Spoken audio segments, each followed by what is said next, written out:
contact there with, oh, they're starting to wreck! Around goes Grendel, right in front of the pack! Oh boy, yeah, that one was totally avoidable.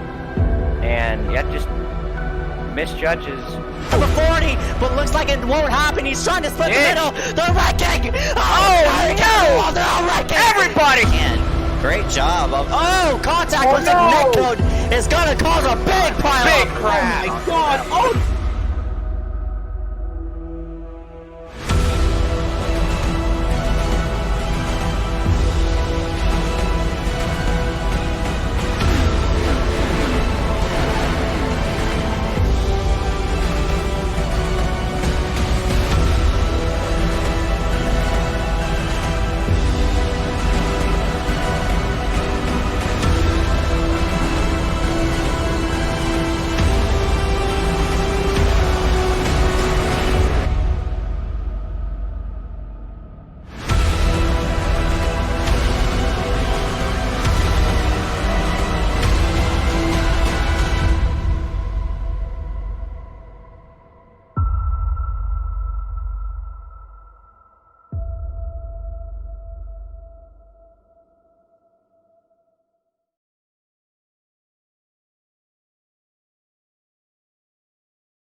We welcome you here all live to the iSCAR Yost Auto Sales Series Lucas Oil 95 getting set to go green here, located in Brownsburg, Indiana. About to duke it out for the third round of the season. As we welcome everybody here tonight, my name is Ezeckiel Reyes. And I'm Dewey Schramm. I hope NASCAR sends trucks here again next year. I really hope so as well. This is one heck of a fun track that I'd love to see NASCAR return back to here. Of course, a former nationwide, or what we call the Xfinity Series, and a Camping World Truck Series, or Gander Outdoor. I don't even know what sponsors now are. Anyway, it was a former truck and Grand National track, and I'm very disappointed that they don't go here. But what still goes here, though, is ARCA and USAC. Yeah, ARCA didn't go here last year, but they've raced here a lot more recently than the main NASCAR series have. And, you know, when you look at different short tracks, each one likes to have its own identity. This one tends to be a bit more like Irwindale and Thompson, where the high groove is definitely the preferred one around this track. So if you want to make it pass, you may end up having to kind of send it into a turn. So hopefully when we see people inevitably do that tonight, they won't end up wrecking as a result. Yeah, it's something similar like we're going to see at what we saw during the Kansas race in the Xfinity Series, in which everybody's going to be hugging that one lane, but it's just a matter of how you're going to pass people during that long run once it kicks in, and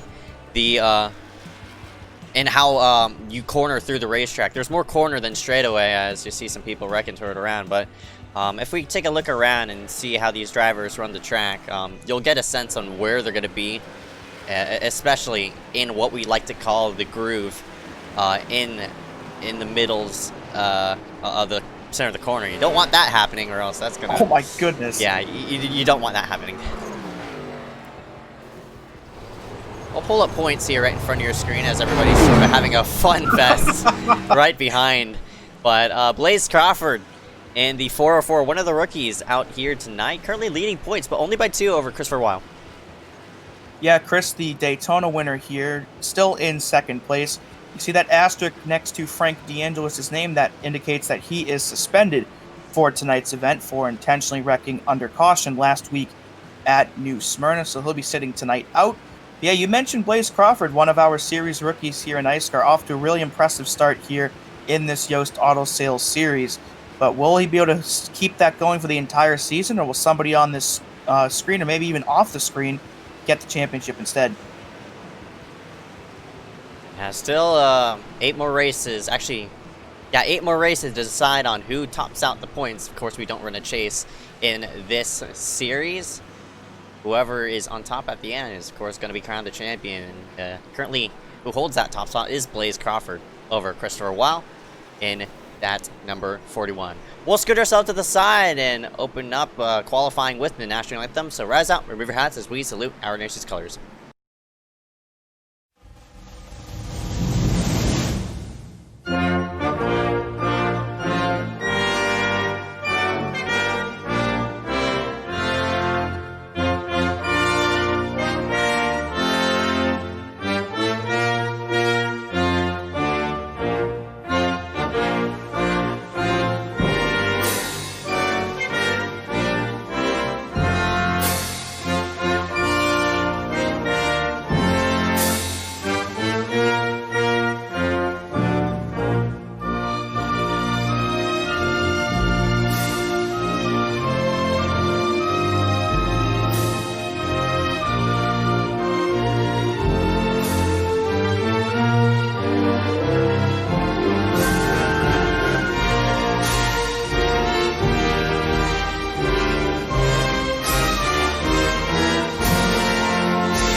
We welcome everybody back here live for the iSCAR Yost Auto Sales Series Lucas Oil 95.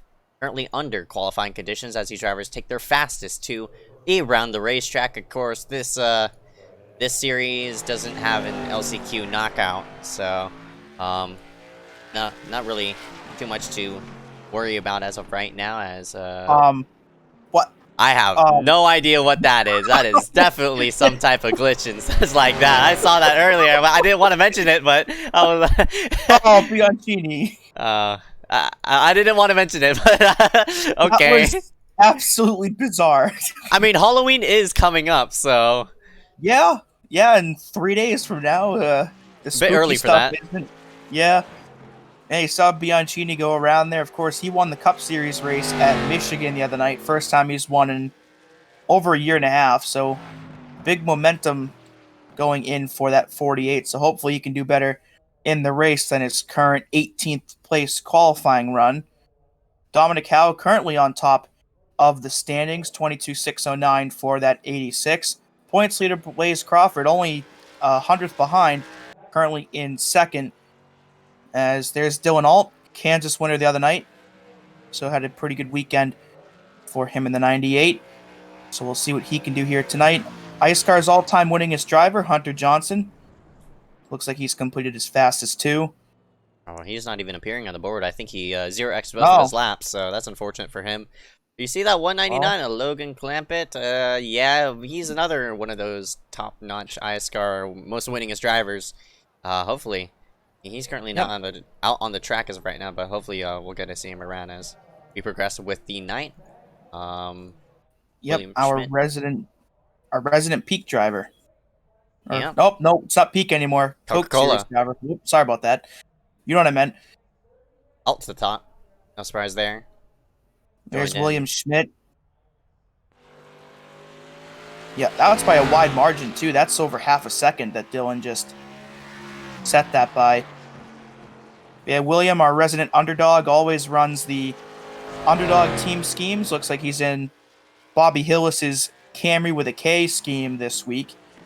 For those that don't know, just look up Bobby Hillis Camry and you'll be horrified. But Parker White there in the 095 won the pole for Daytona.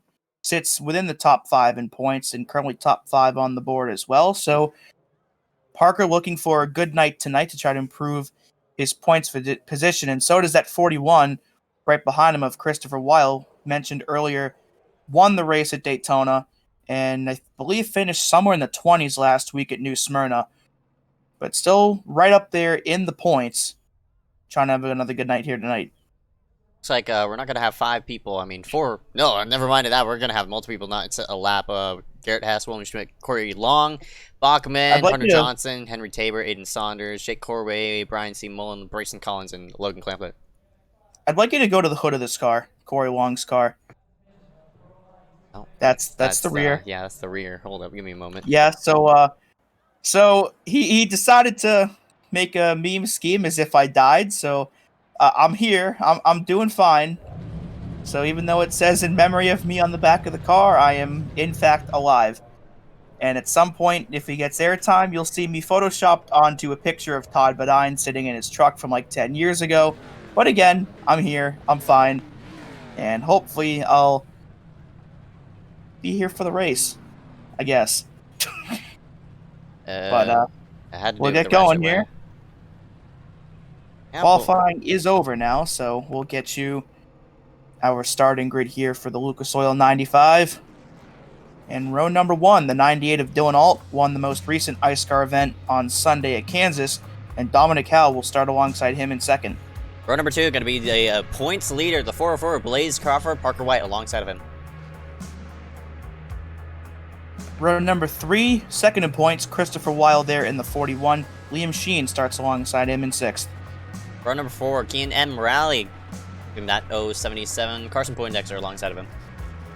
Carson always one to watch here on the short tracks. Rounding out your top 10, Colton Zimmer in the 09 and Hunter Rupp. Good qualifying run for him in 10th. Rest of the order will be shown on the bottom of your screen. There's our part-time commentator, Kenneth Bueno, starting just outside the top 10. We'll see what he can do here tonight. Jake Sylvia is up there in the points. There's our series sponsor, Scott Yost, just inside the top 20. So some big names farther back in the field. Defending champ Cody Webster there as well. So we'll see what these guys starting further in the back can do as it comes to passing and getting up towards the front. We'll see. I'm interested to see on how these people toward the back, I know they're fast, how they're going to push themselves up there in position toward the front, because this is a very, very hard track, as you mentioned, to pass at. So for all these drivers, hopefully they know what to be doing here in this first opening few laps to get a good handle on their race cars as well.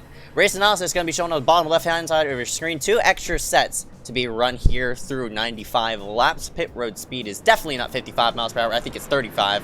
But no stages for tonight. I'm not sure if we're going to have to pit or not. That's why the fuel window is blank. But I'm sure we're going to have cautions fill in for that fuel window anyway to be, to be there. But here we go. Pace car lights are off, but I'm not sure if we're going to go green this time by. I'm sure we're not because it's a short track, but we'll have to see.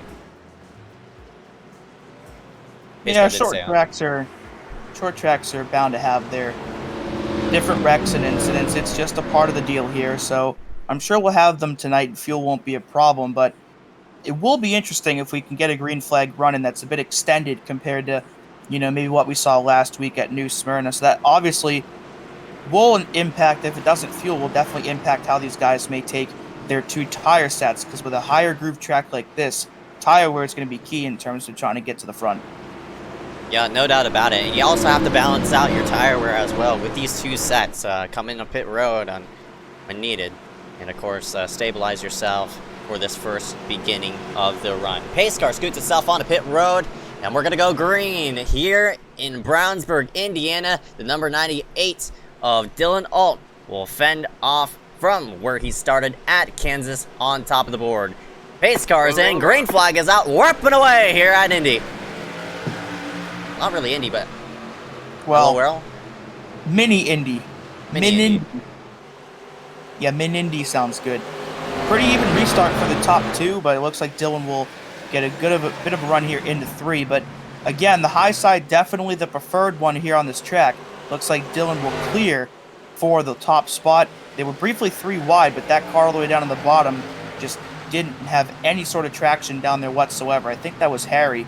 As Blaze tries to take a look here for second underneath Dominic. It'll be interesting to see how much these guys can pass on the bottom, because of course the top group the preferred one, but looks like they're trying to make it work here early. We'll see. Yeah, it looks like Dominic Howe and that number 86 sort of falling back just a bit. Dylan All is already pulling himself a 0.7 second lead as of right now, but side by side around this area, it's hard to get unhooked once you're side by side. This is a round where the number 02, 41, 21, Carson Poindexter, Christopher Wild, and Liam Sheen. As you see, Kean gonna send it to the inside. Similar like what we saw at Kansas. It's very, very hard to really get yourself into a groove and start passing people, but you see right there, if you time it right, Kean M. Rally can make passes on that low side. And here he comes to the low side yet again. Yeah, it looks like he's done the best of anybody so far in this field. Already made up a couple of positions. Looks like Aiden Saunders did not start this race, I believe. From word in the chat, he was disqualified during practice, so he will not be taking part here tonight. Car in the wall there out of 4, that's Burgee. And I think Dominic got the wall across the finish line as well, so that's the thing with these higher groove tracks. You have to run up there, and you may end up getting a wall and do the crash already. And Dallas Myhan briefly goes on 2 wheels, and I don't know who that other car is, but that'll be our first caution of the night. I'm here on lap number 5, and we'll get a look and see what happened and see who that other car was. Seems as though Myhan got squeezed into the outside wall, but I'm not sure if he was the squeezer or the one to get squeezed, but it seems someone as got though the wall. Yeah, right there. I don't know who 147. that is. Kevin Yeah, it's White. Kevin White Jr. Oh, and Jake Yeah, just trying to- Sylvia. Yeah, Dallas trying to go down there to, of course, not hit Kevin White, who was stuck in the wall, and ran out of room, and both of them with some early race damage. Hopefully not race ending for either party, but yeah, right there. I don't think maybe Jake didn't realize that there was a car in the wall and didn't give Dallas enough for him to come down, but looks like he might be all right. We'll Dylan's still probably out be front. Not much by way of position changes so far in the top 10. Almost everyone's still in the position they started in. But, of course, Dylan's led every lap so far. And, yeah, like you mentioned before, Kian seems to be the one that's rolling the bottom side the best out of everyone so far in this early going. So we'll see if he can keep that going throughout this entire race. I'm curious for that 077. As the track progresses to get cooler, of course we're going to transition ourselves into nighttime. I'm sure that middle portion of the track, around where that second groove is, will start to kick in.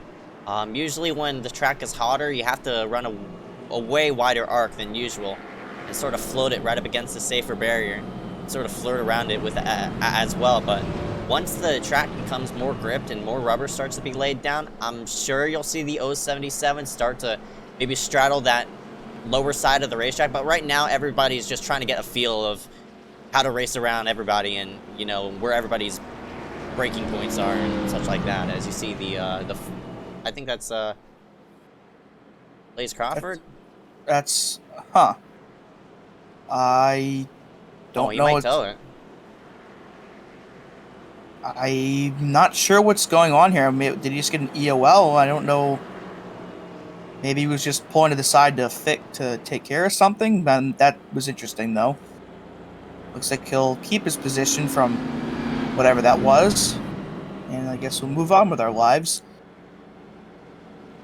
So he'll still be in third, your current series points leader through the first 2 races, trying to add to his points lead over second place Christopher Weil, who's only 3 spots behind that 404 car. There you see him in the green and pink car, just now coming into viewpoint. So Chris with a big opportunity here to gain some ground on that 404, but of course with, you know, only 1 point separating each position before you factor in bonus points, that 404 is already pulled to an even, or 3 more points of a lead than he had before. But still plenty of time to get that back. Alright, here we go. We go green this time by after a 2-car wreck off of turn number 2. Right out the caution, but we'll easily go back green for that 98 of Dylan Alt. We'll lead the field off to the restart. Of course, with everybody side by side, I'm interested to see on how this restart will go because turn 1 is treacherous on the green. And a great start from Dylan, and he'll easily clear before even the finish line into turn 1, so put that 98 still up in the front. Side by side here for 5th, Liam Sheen and Christopher Weil going to battle there for that position. As you scroll through the field just briefly there, Dominic still in 2nd. Looks like a bit of a 2-car breakaway here. Parker White and Blaze side by side for 3rd, and it looks like Parker briefly had that cleared, but Blaze really sends it in there into 1 and may keep that position. But we're going to see a lot of that side by side where it looks like they'll clear, and then all of a sudden, boom, they're side by side, and the other guy may end up feeling like they're ahead. Close call there. That was Liam Sheen. He washed up into the 41 of Christopher Weil. The 41 of Christopher got sideways. Parker's on the wall. Liam has to check up. Kian was there as well on the scene. They're trying to find themselves around the 095. Whoa. Looks like they Contact will. between him and Kian. Kian will slot himself to the low side. It seems as though everybody's taking a more shallower entry into the corners, and this is what I expected. People will start to get off the wall and start to protect even lower down onto the entry of the corner. And this is the result of that, as some cars are being ambitious of that lower end around that apron. Maybe a bit too ambitious this early on in the race, but of course, try telling that to a race car driver. They will not listen to you whatsoever. There's Dominic still in 2nd. Liam's up to 4th now. Restarted in 5th. So Parker White being in the wall, that cost him 3 or 4 spots. And with him being up there in points, not the break that 095 needed, but there's still 80 more laps to try to get that ground back and then some. So not too much to worry about yet. As looks like Jake Sylvia, Kenneth Bueno, John Canizaro, Logan Clampett all right around each other. Whoa, and a big slide by Black car there. This looks Nice like job. Kevin White. That's Kevin White. That was a great save.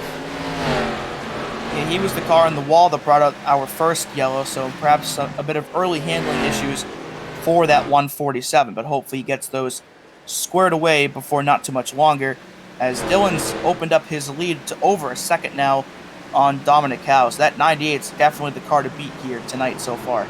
Everybody's starting to get singled out, and we have to scroll all the way around here around this 20th spot where everybody's just trying to find their rhythm and such. Everybody, I'd say, in the top half of the field has got their lines down and such like that. Like people, Dylan, obviously, he's pulling away. Dominic Cow, Blaze Crawford, Liam Sheen, Keen, M. Rally.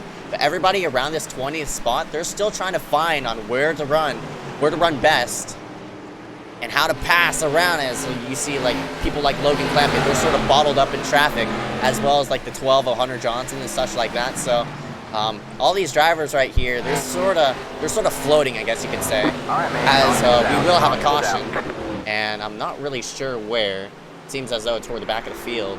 Around goes the 93, maybe. That's the Me Memorial car, driven by Corey Long, so we'll see what happened here. Oh, right in front of him. Oh, that was in front of him. I think that was David Bachman in the 84. I believe the car spinning down at the bottom, and indeed it is. So to get another look at this, I think he may have lost it on his own here coming at it too. Yeah, Bachman was already sideways. Tried his best to save the car, but you could only do so much before it turns around. Around with that 84. Well, thankfully he didn't hit anything else, and nobody else got involved. So, perhaps the most harmless caution you could possibly get anywhere on the iRacing service. So we'll just line them all up, and we'll try it again. But that big lead that Dylan Alt had opened up is now erased. So Dominic will have another shot here to try and get by that 98. But we saw how quickly he jumped out to that big lead on the restart. So it's going to take a lot to get past that 98 car tonight. Yeah, no doubt about it, but he's yet to be challenged for that top spot as well. But who knows? Well, we might see some people on pit road very early. We got a solid green flag run in there. I'm very surprised about that, especially based on how last week was going. But here we go. Pit road is open. Who's going to take the bait to come on in? Take some early rubber. But, I mean, we're only... Looks like no one. Yeah, it looks like nobody. I'm fairly surprised about that, but at the same time, I'm not. Because you're basically following what the leader does in this situation. If he comes down to take tires, you want to reset it yourself, come down and also take tires. But with Dylan Alt staying out, nobody else is taking the bait, except looks like a couple people toward the back maybe coming in for a bit of damage repair. Yeah, you just saw Bachman spin, so he'll come in. Looks like Brayson Collins and Corey, the other two, coming down. But yeah, with only 22 laps into the race, only having 2 tire sets, still think it's too early for anyone to really take one. Probably going to wait maybe around lap 35 or 40 before you really start to see guys start to take their first set. And it looks like Clampett's going to drop to the back here. It looks like he came in to take his first set. Oh, as maybe well he did. As, looks like Hunter. Okay. Hunter Johnson as well. So maybe some people ambitious. These people obviously a bit ambitious of how they want to pass people, but everybody's still in the lead lap. There's 36 drivers still on the racetrack, all fighting for that top spot, and my goodness, it's gonna be one heck of a show to see them crawl through this whole entire field. But well, we saw the Clampett bottled up in traffic around 20th or so before the yellow came out, so now he's gonna be starting, looks like around 34th. So it's going to be one tall task for that 199 to try to get himself through the field, especially with a mainly one groove racetrack. But we'll have to see if he can get the job done. But Dylan Alt, Dominic Cow, Blaze Crawford, Liam Sheen, and Kian M. Raleigh for top 5 for restart number 2. Pace car is out of the way. Back underway here at IRP. Green. And Dylan Alt already clears, and Dominic's in the wall out of turn 4, and around goes Kian. All right, man. Caution is out. Spin Caution to is the out. inside. Nobody will. Caution, I think. Yeah, caution's out. Everybody's sort of taking evasive maneuvers toward the back, but yeah, the first car on the wall was Dominic. He looks like he got tight. There was contact behind them between Kian and Chris. Probably a stack up if I had to guess, but yeah, right here, right off the start, Dominic just got right on the wall at a turn 4, and then I think Chris may have hit the wall as well, and chopped Kean unintentionally. He's just trying to unstick his car off the wall, but unfortunately... Oh, yeah. no, he got loose by the looks of it. So Dominic got tight and he got loose, and then... Yeah, two totally separate situations. I'm very surprised. That means the car is just sort of unbalanced on both ways. Dominic loose while Christopher wheeled tight, and fortunately the victim right there of the 077 K&M rally, one who went around. We'll have to see if anyone else stacked up and got damaged once the yellow came out. But yeah, tough break for Kean, who we saw one of the more ambitious drivers off the start of the race. And, Webster. There we go. I knew I saw somebody else in some trouble. So it looks like that is Cody Webster. Someone got hooked. They stacked up. Yeah, Myhan got into Hess, who had gotten into, I think, Nick Miller. I think Miller started jamming on the brake. No, right in front of him. Berge, that's Harrison Chandler. Harrison. That was Chandler, and then just ran out of room. I knew I saw somebody else out of shape behind Kean, but now I know who it is. So a tough break there for Webster and all the other cars that got into each other. It looks like Corey Long on pit road again here. So that's his second stop on pit road in about 6 laps. Who knows? I mean, obviously he's not going to be taking tires, or he's probably coming in maybe to shuffle himself to the back, or probably taking some optional repair as well. But I'm not expecting for some of these drivers who are hitting pit road now to be taking 4 sets. And I think we should be able to go back green this time. Indeed, we will.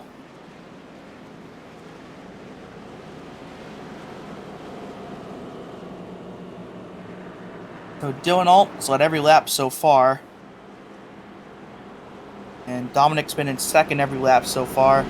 Liam's made his way up to third. So I think the biggest gainer so far, at least in this top 10, Blaze and Parker White picked up a couple spots. He's now back up into 6th. So we'll get ready to go green again here on lap number 29. So about a third of the way through the race. And we are back underway here. Hopefully no one gets the wall this time. Green flag is out. Oh, Parker White in the 095 got a bit sideways. They're starting to jam up right behind. Gardner had to fling his car left to prevent him running into the backside of that 49 of Sertaj Ron. And Brody actually getting a good run right up off the corner. Whoa! 09 into the outside wall. That's Colton Zimmer. Someone got dead sideways at it too, but they kept it going. Liam trying to flag down actually that's Blaze trying to get Dominic for second, and there you see Dylan already starting to pull out to a big lead once again. That 98 is borderline unstoppable so far tonight. So unless he has some kind of hardware issue or mechanical issue, I don't know if anyone's gonna be able to get by him here tonight. There's people toward the back racing for position. Here we go for second place, and the caution's gonna fly as another. This is a big pile up here. Zimmer's down to the inside wall, and somebody else was around, I think, towards the high side. So a quick yellow once again. This is out of 2, but this started around the middle of 3, maybe. Right in front, Garner. Oh, this was in front of Colton. Oh, I see what happened. Parker White, Sartaj. Right. And the sneeze just parted for Kenneth Bueno. Brody Gardner's trying to slide in front of White. Yeah, Sartaj got a piece of that too. But I believe Kenneth Bueno somehow missed this entire wreck. Oh, yeah, there was definitely contact there. Yeah, Carson may have gotten a piece of that as well. Yeah, I think Brody tried to send it and clear and just wasn't, and then Parker just ran right into him. And around he went. Oh, he also got hit as well. Seth Hood. Yeah, that's Seth Hood there, and I don't know if that's 105 or 195. But some damage for him. So it looks like 3, 4, maybe even 5 cars picked up some degree of damage from that. So we'll line them all up and try again here in a couple of laps. Another chance for Dominic to maybe try to get by the dominant 98 of Dylan Alt. And Blaze Crawford currently still by virtue of being in third, still up front in the points, with Weil not that far behind in fifth. Curious to see on where everybody is on first positions gained.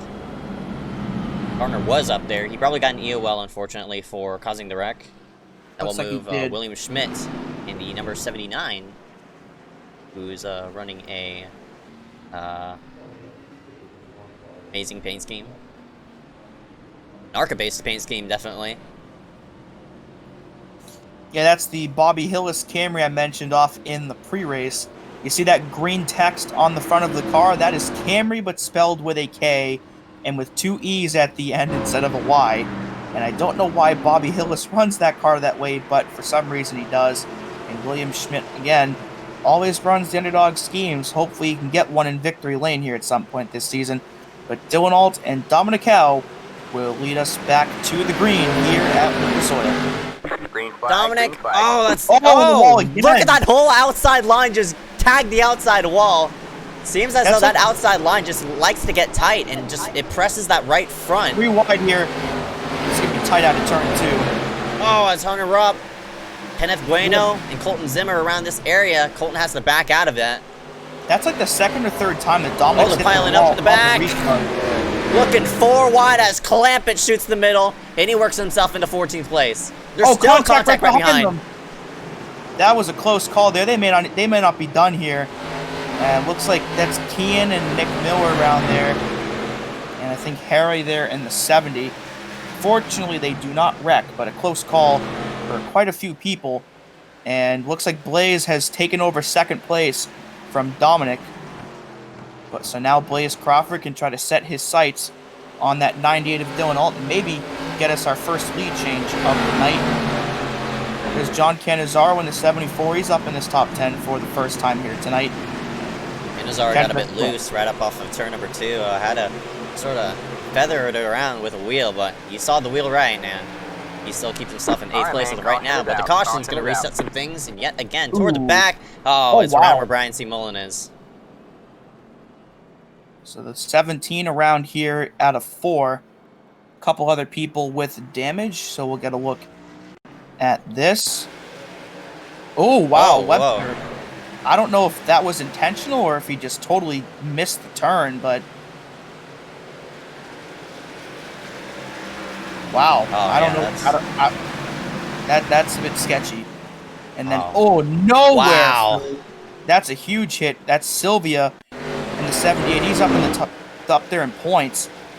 So that's going to be a rough day for him. And I don't know who that yellow and white car was that got plowed and got put up into the air. But yeah, I don't know what to say about that. And that's, what is that, the 16? I think that's Henry Tabor, the car that got jacked up into the air. So that will put us back under the yellow again.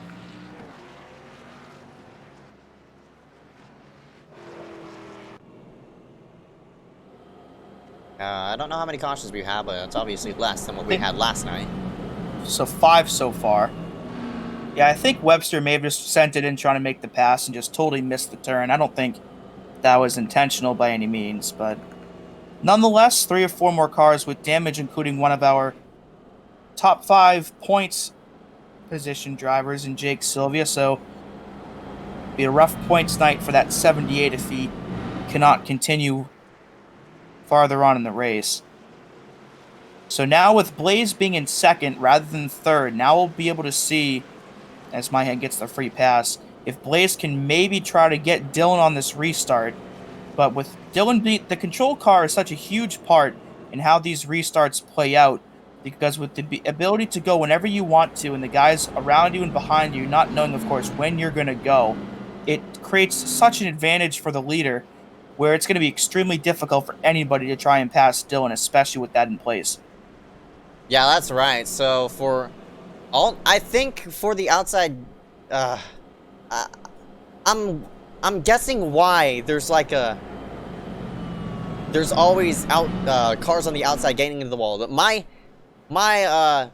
theory is you're of course you have a better exit off of 4 when you're running the low line, as well as the cars on the outside have to slap the throttle as hard as they can to get going, and that in turn just pushes down that right front and gets them into the outside wall, as well as their car isn't pointed in the right direction on where it wants to be, so it's sort of awkward for them to restart in the corner rather than on classic straightaways and such like that. So that's why people like Blaze Crawford and Dominic Howe and such like that. Well, hopefully this time they'll be able to get something going. Yeah, hopefully. Maybe they're going to learn off of the previous restarts and maybe make something off of it. Well, it should be good for Dominic because now he'll be starting on the low side instead of the high side. That's so right. Maybe he won't hit the wall coming to the restart, but we'll see if Blaze ends up with the same misfortune. We'll be able to follow Dylan Alt through for this restart rather than sort of relying off of a straightforward shot. But here we go. iSCAR scoots itself on in. We'll go green on lap number 44. Dominic tucks to the backside of that number 98. Holds slam on the throttle now. Up through the gears we go. Looks like Dominic, he hit the seam. He's trying to clear off of the O2 to Liam Sheen. Very, very close call. Dominic still sideways trying to get himself rolling, but that opens up the door for the O2. Looks like Dominic will... Oh! Sheen is dead sideways off of 2 as well. Great save there for the O2, and that'll allow Christopher Weil there in the 41 to try and make a move, but the high side will prevail for Liam. And Dylan once again will retain the lead, but it looks like the gap between him and second place is a bit shorter with Blaze there rather than Dominic. So maybe the 404, if this stays green for a bit, maybe he has something for the 98 as Schmidt's in the wall there in the middle of 2. But we'll have to see if we can get ourselves a long enough green flag run where maybe Blaze can try to get some traction on Dylan. Floating around up on the high side. Speaking of floating around on the high side, Cannizzaro's in the wall. He's couple cars side by side with Berkey. Berkey squeezes Cannizzaro in the wall. Opens up the door for the 12 of Hunter. That's not going to make John too happy. Maybe a dump here in the 3 perhaps, but Hunter's going to really send it in there in the middle of the turn. Underneath that 74. And that will be for position. Looks like around 11th. Yep. And he will clear into turn 1. So good job there by Hunter. That's exactly how you pass here on the bottom at Lucas Oil. Timed it perfectly and advances himself another position up. And it looks like Blaze is starting to pull away from the cars behind him, and he's staying almost pretty even with Dylan. This gap's been about the same as it was right off the restart. Yeah, there's a big gaggle right behind the 86 of Liam Sheen, as well as where the O2 of, 86 of Dominic Allen, not the 86 of Liam Sheen. Looks like Joe Berge might have tagged the outside wall off the corner. He falls back now a spot to, looks like John Cannizaro, who sails it to the inside. Berge gonna stay in the throttle and keep it to the high side of that 74. Oh, looks like Cannizaro also got loose. Speaking of loose, cars all sorts of sideways, and that's Harrison Chandler and the 090, the 029, who keeps it straight. Off the wall? I don't know if he just hit the inside wall or not, but it was kept it off the inside wall. Good job for him to keep that going. Looks like the gap between Dylan and Blaze is still around the same, give or take maybe a few hundredths. So Blaze definitely the second fastest car on the track besides that 98. So I think Dominic may have been holding him up a bit, but with Dominic hitting the wall on that previous restart, it allowed Blaze to get by him. As there's a battle of the Hunters. Johnson and Rupp there in the middle of 3, and Johnson will prevail. Up to 9th he goes. Yeah, Hunter Rupp hit the outside wall. He tagged the outside wall entering 3, and that just lost him a lot of momentum. Look at the difference in corners between the two Hunters. Hunter Johnson likes to sail it in a bit deeper than that number 1 of Rupp, and Rupp's losing a lot of time on center. And that just gives a lot of benefit. If you're running Hunter Johnson's line, as right in front of him, Kenneth Bueno is dead sideways right up off the corner. He keeps it straight. And Hunter Johnson will go ahead and attempt to gun for that position. But look right in front of them as well. We got at least a 3-4 car battle here around Christopher Weil. Logan Clampett to the low side. That's for 7th place on, actually 6th place on Carson Poindexter. So Clampett got that tire set, started in 34th on a few restarts ago, now almost into the top 5. So that 199 on an absolute tear so far here tonight. We'll see if he can get himself further up in the field and maybe challenge Dylan for the lead at some point. Side by side also for this third position, Christopher Weil in that number 41. Looks like he's a bit sideways. And it'll open up the door for the O2 is Sheen, but Sheen's sort of jammed up. Logan sends it to the inside. But can he clear the O2? It's like, no, but they're really close off the corner. Yeah, a really aggressive move there for Clampett. We'll see if he can try to finish it here into 3. Can't quite do it, as I think Chris may have gotten a bit loose again. They're still side by side here for 5th out of 4. But there you see the high side run come in, and Liam pulls ahead just a little bit. Oh, he tagged the and we'll keep it going. And look at Carson try to take advantage of that on the bottom.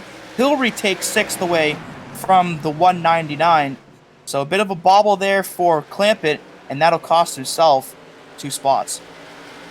That just allowed these 2 drivers to pull away for 3rd and 4th. Christopher Weil and Dominic Howe have been going hand in hand at each other. Here's Clampett trying again underneath Carson.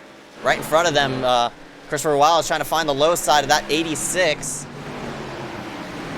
So many battles going through the racetrack, and they're all very, very close within each other. Lucas Oil, I tell you what, just provides so much action through the racetrack. Look at that, 3 wide right behind, around where Joe Berge, John Canizaro, William Schmidt are.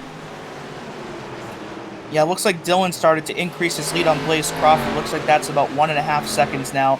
So Dylan's starting to pull a bit further away.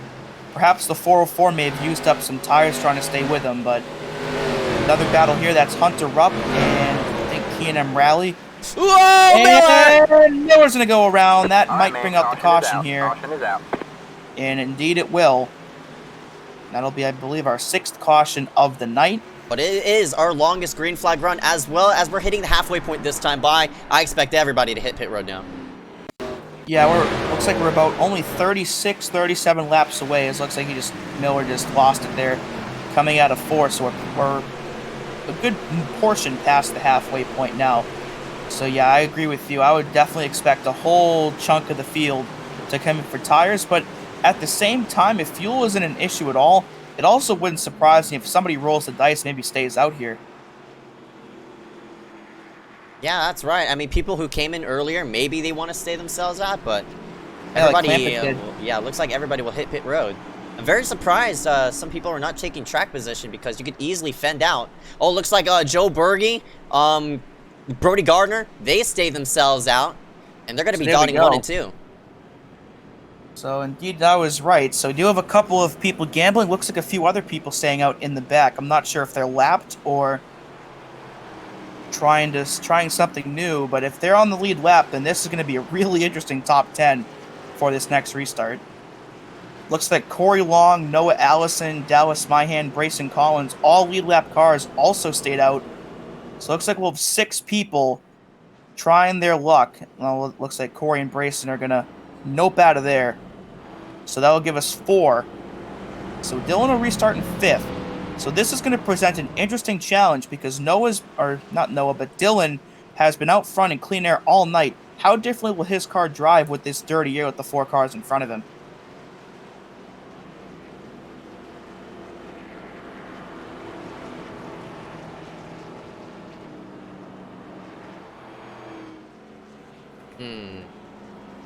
I don't think dirty air is really going to be an issue. I think it's just going to be about tires. And with how narrow the actual... Well, the track itself isn't narrow, but the part of the track where you can actually try to make a pass is. So we'll see how Dylan can negotiate these 4 cars staying out, as well as Blaze and Chris behind them. So hopefully we'll get the 1 to go here on the restart. Or this time by, rather. And no, we won't. So at least 2 more laps under the yellow here. So it looks like we'll go green on lap 64. So that'll give us 32 laps to go.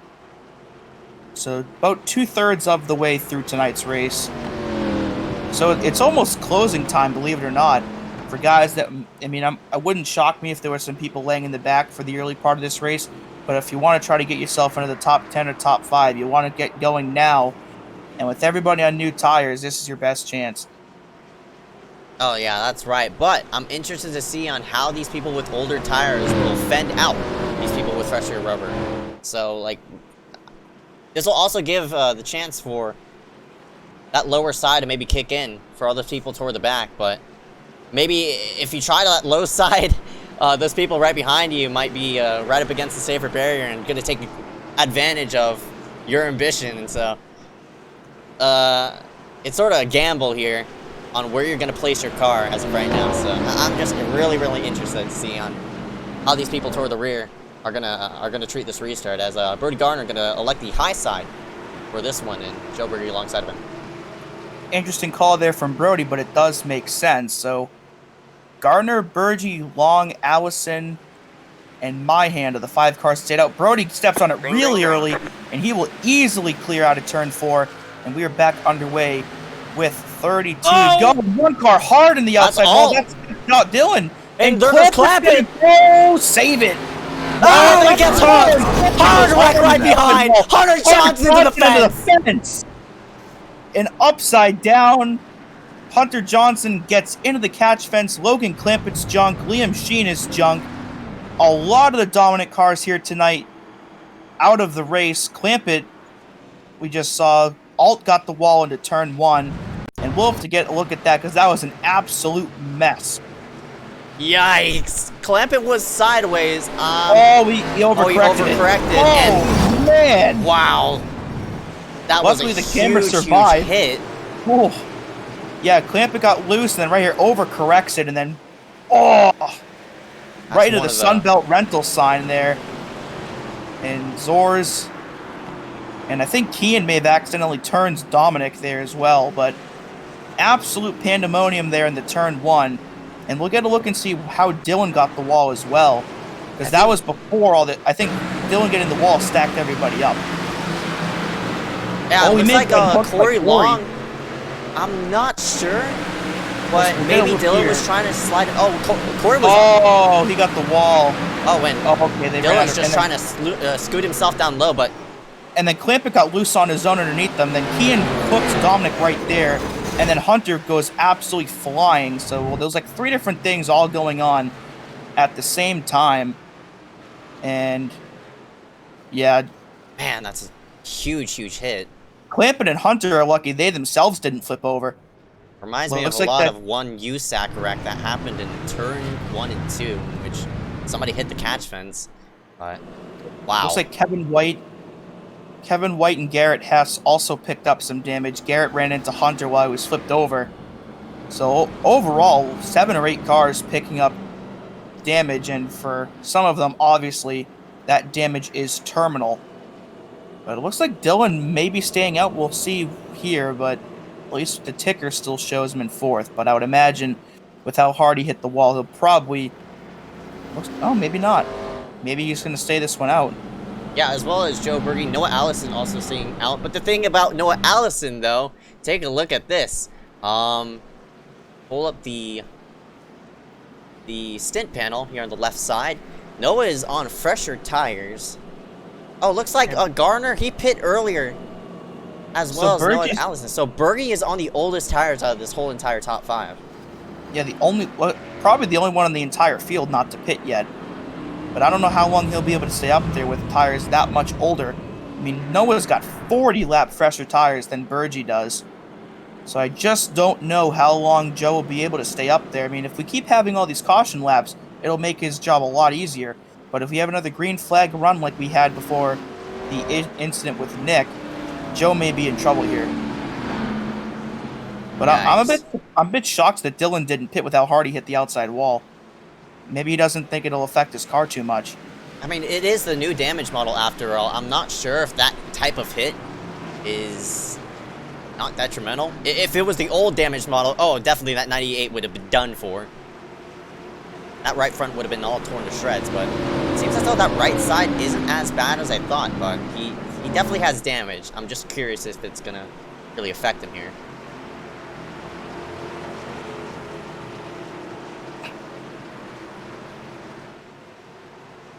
we go. Green, green, green. Green, green, green. Oh, looks like Alt got a bit sideways right up off the corner trying to get himself going, so that'll slot Doesn't Birdie drop. into second for now, but look at Alt sail to the low side. He's coming. Yeah, Virgie just can't do anything on those older tires. He's going to get freight trained here, I'm sure, as this run goes on. Noah's going to take a look for third, I'm sure, pretty soon.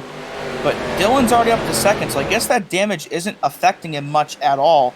Though it wouldn't surprise me if he gets by Brody pretty soon here and maybe resumes the dominance he had for the first half of this race, and a save by Allison. Well, he's still sideways trying to correct the car, but that in turn just jammed up everybody from, I guess, third on back. Meanwhile, still up out of front, though, we got a battle for the lead. The number 55 of Garner, he's trying to fend off Alt. Both of them are in the outside wall trying to get away from each other, but here we go. What will Alt do to get by the 55? Don't want to use the bumper, though. I think Brody's going to try and stay in the high line as best he Whoa, can. got a wreck. If he defend down the middle and someone has gone around, that's Corey Long. Another car goes around Kenneth. Oh, that sucks. We still have no caution, though, because All right, man. now we will have a Caution caution, is but out. for Oh, a different saved by reason by the Brett. looks of it. Yeah, there was something else that happened. It looks like those two were going to stay green, and Brody looks like he's maintained the lead, so we'll get two different replays here. Kind of smashed the inside wall. That sucks to... Yeah, top 10 for good, or top 15. I think Corey may have lost it. Oh, and Hunter just ran right over Kenneth, and hard into the wall he goes. Yeah, it looks like Sorry. Corey got way out of shape. He Yeah, he spun right lost there it. and ouch. Oh, yeah, Hunter just, I don't even, I mean, with their, I wonder if Kenneth may have let off a bit. We'll see right here. Yeah, he let off a bit, and I wonder if Kenneth let off thinking there may have been a caution. no, I thought And- he was letting up maybe to see if they would start stacking up right in front of him. They were fairly close to where my hand and William were, but unfortunately right. for him, he misjudged and he got ran over by the one. But there was also a sort of a different And wreck. then what happened up into 4 that actually brought the caution up, because that didn't. Oh, there we go. Oh, there it is. Raleigh, Noah Allison And getting Allison. into each other. So that, What was that? That was a weird save right there. And Kian obviously coming up to the backside and no, he's expressing a bit of displeasure right there. I'm a bit surprised that brought the caution out, unless maybe it came out for Kenneth. It probably But- came out for Kenneth as he was trying to get back on the racetrack, but That was obviously interesting. I don't know if he just sent it in there, if that was intentional, but interesting. So Brody will still be the leader, so he'll have at least one more restart as the control car. And he had done an alright job of fending off Dylan, and he'll more than likely be able to clear on the impending restart. But how long will he be able to stay there before Dylan gets to him with much better tires? Brody needs to defend as much as he can up at the high side. He has to choose the high side every time. Or for Dylan Alt's case, he has to send it to the inside and get clear of Brody as soon as possible. What I expect happening if that situation plays out as is, Brody is not the type of dude to let out if he's getting slid up on. He will stay in the throttle and be committed. And if the 98 of Dylan will send it to the inside, Brody is probably going to run him over. But hopefully that doesn't happen and Dylan will clear him safely. But Brody is one of those aggressive type of racers, and he not to like a bad thing. Brody's obviously a really talented person, but I don't expect Brody lifting out just for Dylan Alt to get in front of him.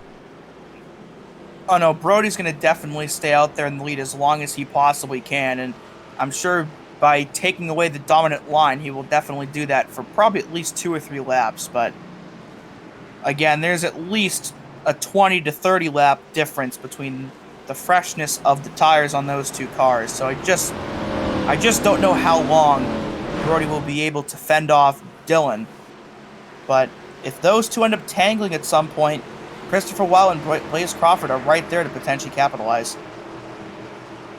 Here we go. Garner roll. Pick the inside this time. And he's trying to outguess of where Dylan Alt's going to go. Now he goes now. And it opens up the door for the 41 as well. So they're going to be side by side for second most likely. No, looks like Alt would be able to clear that 41. And look at the difference in lines. of how they entered turn number 1. Yeah, I think this might be quick work for Dylan Wolf to see. Oh, but the caution's out though, so we'll get another restart.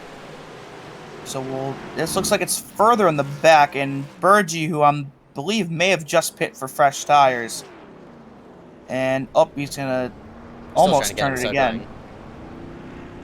There he goes. This may have been single car. So he has a run here on Parker White and Scott Yost into 1. Oh, we got into Scott. And then looks like Sartaj got into him in the stack up. Nowhere for Bachman to go. Oh, and Seth Hood again. Second time tonight. Luck. Yeah, that's the second time tonight that Seth's gotten into an accident late like that. Yeah, nothing he could do either. Yeah, as Joe was in the outside wall, of course, he lost all his momentum because of that. Grayson got contact. The wall as well. So a couple cars there with damage, but yeah, Brody was still in the lead, so he'll have another shot. I mean, quite honestly, with the amount of caution laps we're having, this is probably what Brody wants to see, quite frankly. Oh, no doubt about it. No doubt about it. You know, I'm sure Brody knows that if we have an extended green run here, maybe from now to the end, Dylan will more than likely get by him.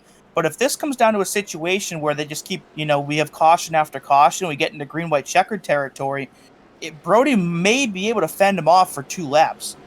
So if this thing goes almost yellow to the end, if we have a few more restart wrecks, which I hope we don't see, but I'm sure Brody may want them, it's not out of the question that Brody may be able to hold this off. It really depends on how much or how many of the remaining laps you run under green versus yellow. Because, again, if this goes green to the end, this is Dylan's race to lose. As well as Brody's tires are, they're 30-lap older tires, but that's not that's counting caution laps as well. And we've had a span of cautions. We've had a decent amount of cautions from here, from 50 laps ago, all the way to here now. So Brody's tires aren't really as shot as what people may seem to judge him off of, but I think Brody, as you said, he needs short stints to be going his way. I guess like a few more cautions to prevent Dylan Alt from passing him. It's just a matter of how you're gonna place your. It's a matter of how you're gonna defend out that number 98 of Dylan Alt. Yeah, and like I said before, if anything happens between those top 2 and they get tangled up at some point, Christopher Wild in the 41 is right there to try and take advantage of it. And first and second in points are both in row number 2, so that would be advantageous for potentially both of them. But of course, that's all a big if, and we'll find out if that big if happens in a lap.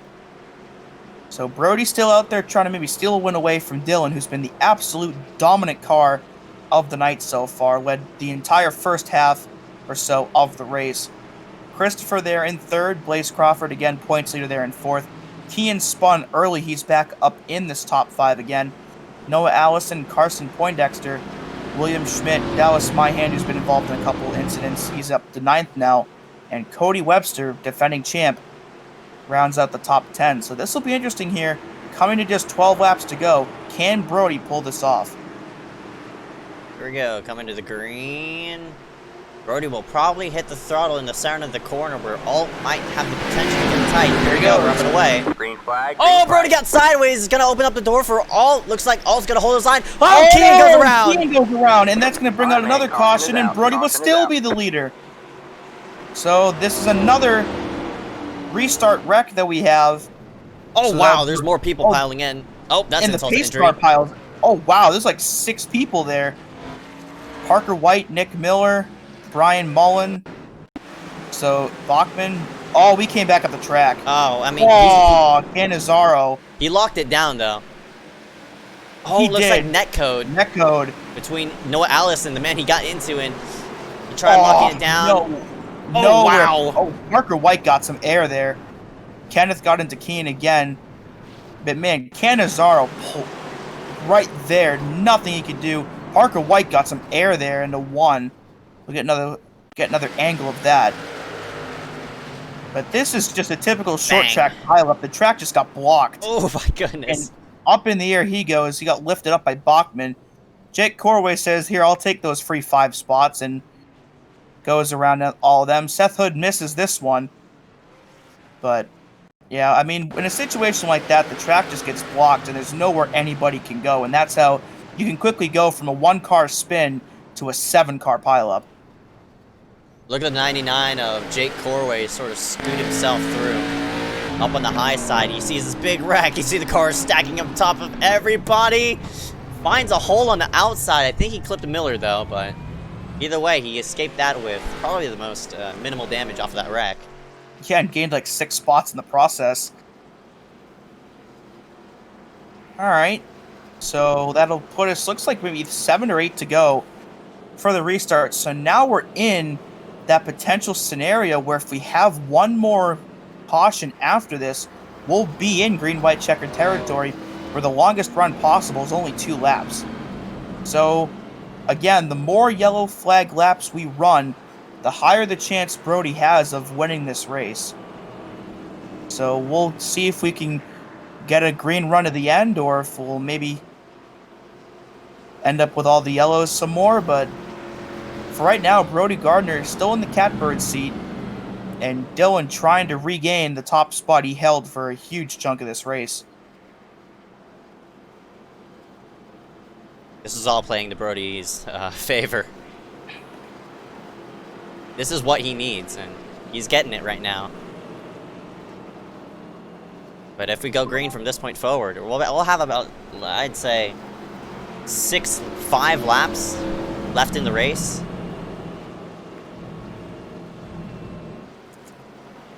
I'm not really sure. But if we have 5 laps left in the race, will that be enough for Dylan Alt to make a charge for that top spot? But I'm not sure. It's gonna be hard for Dylan to really make something off of that inside, as we now take the 1 to go signal. Miller gonna probably get EOL'd. We might get another lap added because Miller sort of stopped. It looks like he's keeping it rolling. Well, we're getting word that Kean may have intentionally wrecked somebody under caution, and he's left the server, so I wonder if he may have gotten into Kevin White, not realizing it was netcode. But perhaps we'll have to get another replay of that soon. But either way, unfortunate for them, and we'll see what Brody can do here on the restart, coming to 6 to go. Chose the outside this time, and there he goes. Can he pull it off here at Lucas Oil? If I'm Brody, I want 1 more yellow. Yeah, he needs 1 more yellow to make it go into green-white checkered territory. Brody's doing a nice job of holding off Alt, though. He's keeping himself distant. Well, Alt, oh man, I thought the ticker just went to yellow. Oh my god. Oh, he got the inside on Brody. Brody's loose! No! And holds on to it. 5 laps to go here. Dylan's going to really send it there into turn 1, and with the fresher tires, he'll be able to do it. And they're side by side for the lead out of 2. Brody gets the big run on the outside down the backstretch, and Brody would clear once again. Dylan's going to send it in again here in the middle of 3, trying to make it work, but Brody keeps it on the high side. 4 to go. Oh, he's Brody's on the wall! But still ends up clearing Dylan, who's going to try again here into turn 1. This is going to be really close down to the wire. And look at that, the 41 Christopher Wiles also peeking in the mix because they're battling for the lead. The 41 and Blaze Crawford as well are catching up to these top 2. But if a caution comes out, Brody's still going to be in the lead. And that probably might all be it takes. And Dylan's going to try again. Yeah, Dylan's going to send it every turn at this point. He might got clear of him. And Brody's going to look for the low side crossover move there for the 55. Move! But Dylan's going to have the preferred line here into turn 3. But Brody's going to send it in there now. He's going to clear, and Dylan's going to do a crossover move. 2 laps to go at Lucas Oil as the lead keeps switching back and forth. And now Brody's got the outside line again. Oh, I think Alt's going to sail it into the corner. We'll see if Brody can pull it to the bottom and maybe make a crossover. Here he comes. What a move. This is great. Down the backstretch here into turn 3. Brody's going to try again to take that lead back, and Christopher Wiles hooked him! And Dylan's going to save it, but he's in the outside wall, and that might be his race. White flag is out at Lucas Oil.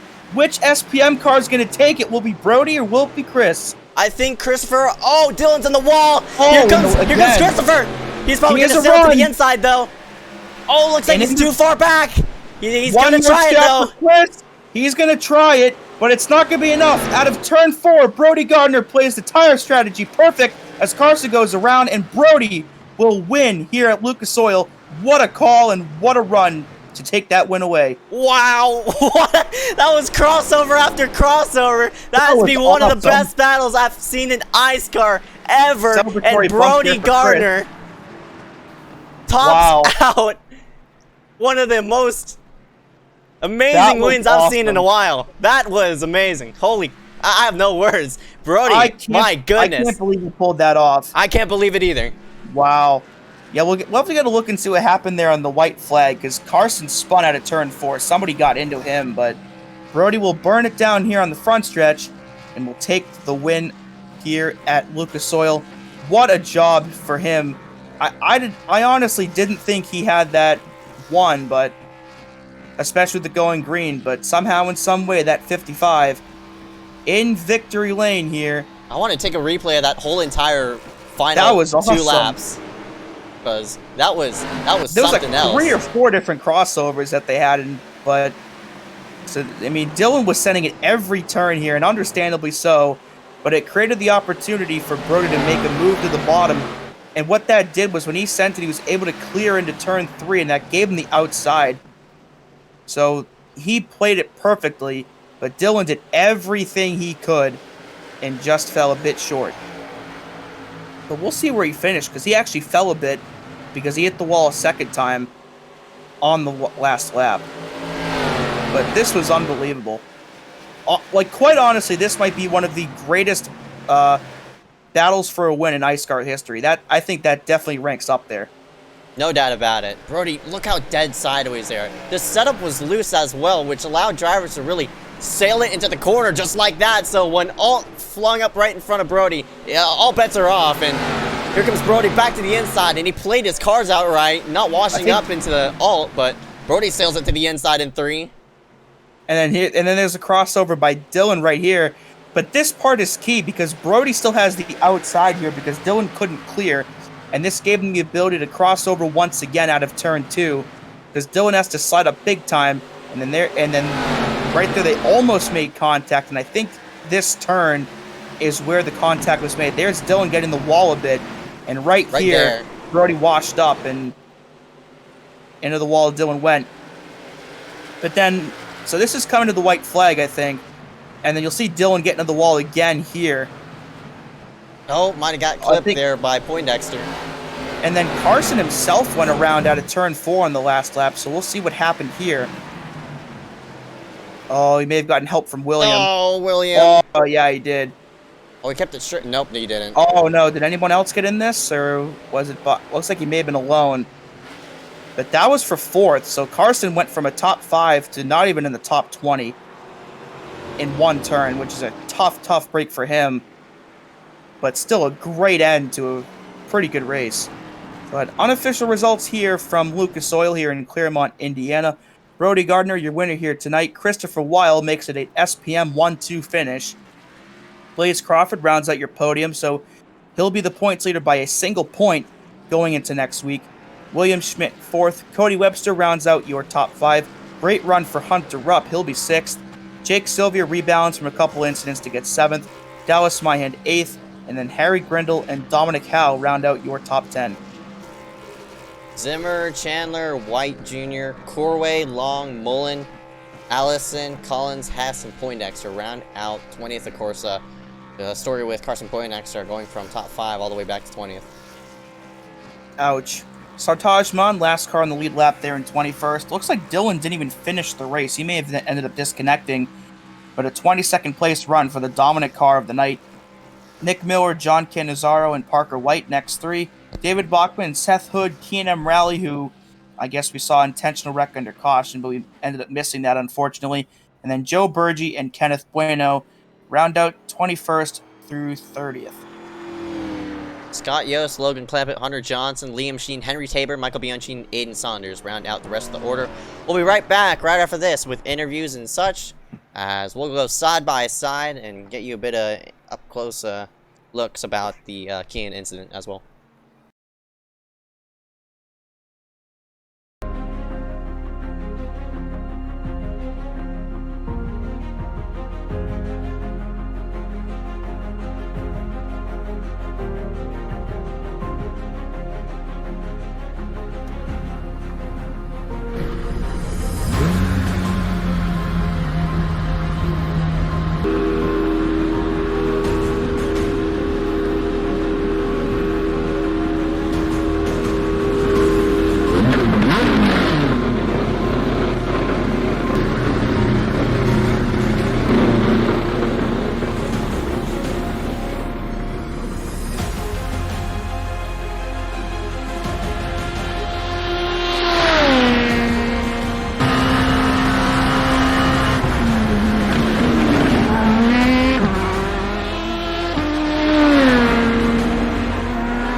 We welcome everybody back here live for the post-race coverage for the iSCAR Yost Auto Sales Series Lucas Oil 95.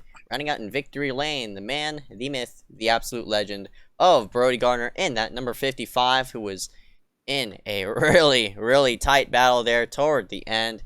My goodness. I'm interested to see on how this all went down. But for Brody Gardner, he finally...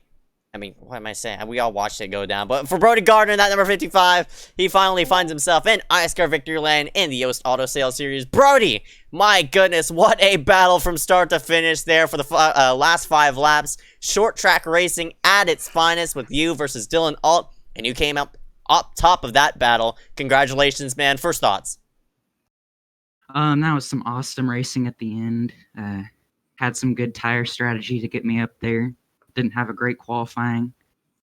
Yeah, sucks that Dylan's race kind of ended badly there. That's not what I intended, to put him in the wall, but yeah, that's all. Just really fun race all around. Yeah, Brody, you gambled with a bit of tire strategy. Of course, you came in a bit earlier than the rest of the field, and after that, you shuffled yourself toward the front. What was going through your mind as you got yourself set up for the first restart with you up front? I just knew that I needed a ton of cautions to keep up front. You know, on that strategy, I thought it's either stay in 11th and hopefully pass a couple cars, or I can go to the lead and try and win this race. And you know which one I chose. Yep, that's right. And once you took the lead, well, you sort of looked back just a bit from Dylan Alt's bumper, but fortunate for you, the crossovers just played into your favor, and that number 55 worked itself up to the front, man. Of course, on the white flag, you were out front there in clean air with Christopher Weil sort of in tow as well. I'm curious on how you set up your corners and such. You and Alt's line were totally in contrast in each other. So, how did your car feel, and how'd you set up the corner? So I noticed that too. I was braking way earlier into the corner than Alt, but I was getting way better runs off. He was sending it in, getting all he could out of the entry, and then not getting as good of a runoff. I think his strategy was a little better for saving the tires. And I think it might have been a little faster overall. But yeah, it was really interesting seeing how different our lines were and how that was playing into the battles. The car felt great. The setup was different than most tracks. It was loose versus tight, which is a change. So I usually do well with loose setups. So I was loving it tonight. Yep, that's right. And you found yourself in victory lane here for the first time for the, of course, the regular season for iSCAR. Congratulations for your first ever iSCAR Yost Auto Sales Series win of the season. But before we let you go, any sponsor want to thank you for tonight? I'd like to thank SPM, my iSCAR team, Proximity Racing, Blue Chew Americas, Chew It and Do It. Yep, that's all. All right, bud. 10-4 Brody Gardner up top of the scoring pylon after 95 laps here at the Lucas Oil Raceway. Can't wait to talk to you come post race, bud. Thank you. Excuse me. I was holding that in for a while. Bless you, I guess. We'll talk here with our second place finisher of the night, Christopher Weil, the back half of the SPM 1-2 finish. Chris, got a copy? Yeah, I've got a copy. Man, you qualified in the top 5. We're up there all night, but just couldn't quite get up to the lead. Do you think you had anything for Brody and Dylan if it went green a bit longer, or do you think you were just pretty much content with third or second? I definitely had nothing for Dylan the whole race. He was the class of the field. Brody got ahead of him on the tire strategy and just worked his butt off to keep that track position. In the last lap there, I tried getting a run on Brody out of 2, but just gassed it a little too hard, spun the rear, and same thing out of turn 4. I really didn't want to race a teammate dirty for the win. And Brody, again, worked his butt off to get in that position and recovered phenomenally to get there. So I'm really happy for him. He helped me out on the restarts too, picked the lanes that would help me the most. So it was just a great team 1-2 finish for us. Yeah, I can totally understand not wanting to try to race a teammate with the risk of maybe wrecking them or anything like that, but still a great team effort overall. And so you, believe it or not, even with a second place finish, you're still down by a point to Blaze. So what do you think it's going to take to try to wrestle that point seed away from that 404? I just need to keep running like this. Just consistent, decent top 5 finishes. Last week, I wish I had kept the point situation in mind a little more, and I probably would have done things a little differently, which is what I tried this week. So I'm really focused on just the overall points battle for this series, and I'm hoping to just keep going with this consistency going forward. Definitely a great strategy to have for the remainder of the season. But hey, before I let you go here, any sponsors or people you'd like to thank here for tonight? I mean, I got to thank the team, Schramm Poindexter Motorsports, and I really do have to give a big shout out to Brody Garner there. I would not have gotten second without him, and that's not just because he put Dylan in the wall, that's because he was helping me on restarts. I wouldn't have even gotten third without him. Blaze Crawford would have gotten me for sure. So I just love the team, love the teammates. All right, Christopher Weil, the back half of the SPM 1-2 here tonight. Hope to see you back here for the rest of the weekend. Hell yeah, see you next one. We'll go ahead and drag the 404 Blaze Crawford into the booth, of course. After tonight, he comes out as the points leader just by 1 point because he finished behind Christopher Weil. Blaze, you got a coffee? Yeah, I got you. Hey, man, you survived out there here at IRP. Of course, it was hectic from start to finish. Drivers going all sorts of ways and such, but you led a lap, which could gain you an extra bonus point as well. So, from the results of tonight, what can you take off of the point situation? Yeah, I knew coming into the race tonight that I had like a 1 or 2 point lead over Christopher, and the first 40 laps of the race I was running really well. I was running about a second behind Dylan, and we were checked out from the field. But once we got that caution, me and him both lost our track position. I ended up getting behind Christopher, and I just never could really pass him. I was a little disappointed with that, but still coming out with a 1-point lead. I can't be too disappointed in my performance.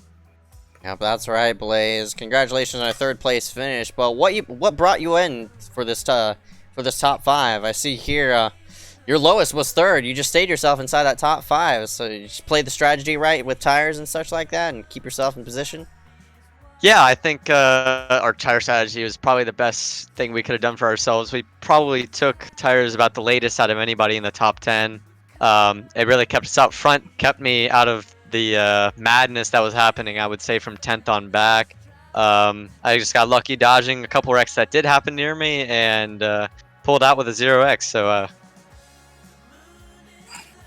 Alright, bud. Congratulations on your third place finish here for tonight. But before we let you go, any sponsors you want to thank before we head out? I just want to thank Dixie D'Amelio. She was riding on the side of my car tonight, so I gotta appreciate that. And that's about it. Alright, bud. 10-4 for Blaze Crawford. Rounds himself out in third here for tonight. Before can't we just talk to you coming post race, bud? Go ahead, Well, we Dragon. kind of already did talk to him post race. Yeah. Oh, we're doing top 5. Okay. We'll go ahead and drag oh, it looks like we, And yeah, I guess William's we're not. in here. William's not even in Oh, the booth, so never mind. yeah, I guess we'll just do top 3 for now. So, with All that right. being said, rounding out here at the IRPLOR, wasn't it called O'Reilly Raceway Park? A couple. Briefly. Yeah, briefly. I think it was IRP, then O'Reilly, and then now Lucas Oil. But regardless of what the name is, it's still a pretty cool racetrack, and we saw a pretty good race tonight. It ended up being a bit more caution-filled towards the end, but definitely an improvement over what we saw last week at New Smyrna. And man, that battle for the lead was one of the best I've seen in an iSCAR race. Oh yeah, no doubt about it, bro. This battle right here will definitely go down in history as one of the greatest battles in iSCAR I've ever seen. Matched up along there, definitely a top 10 out of like how many iSCAR races have we had? Too many. Big numbers. Yeah, big numbers right there. So, with that being said, thank you all for tuning in for tonight's Max Speed TV broadcast, and for iSCAR. We will see you coming Friday, Saturday, Sunday. Friday for the Richmond Truck Race, Saturday for the iSCAR Cup Series on Halloween night. So can't wait to see a lot of people out there, especially devote their time for a very late night race. But Spooky season. that's right. And Sunday is the Xfinity Series at Atlanta. Until next time, my name is Ezeckiel Reyes. And I'm Dewey Schramm. Thanks for watching.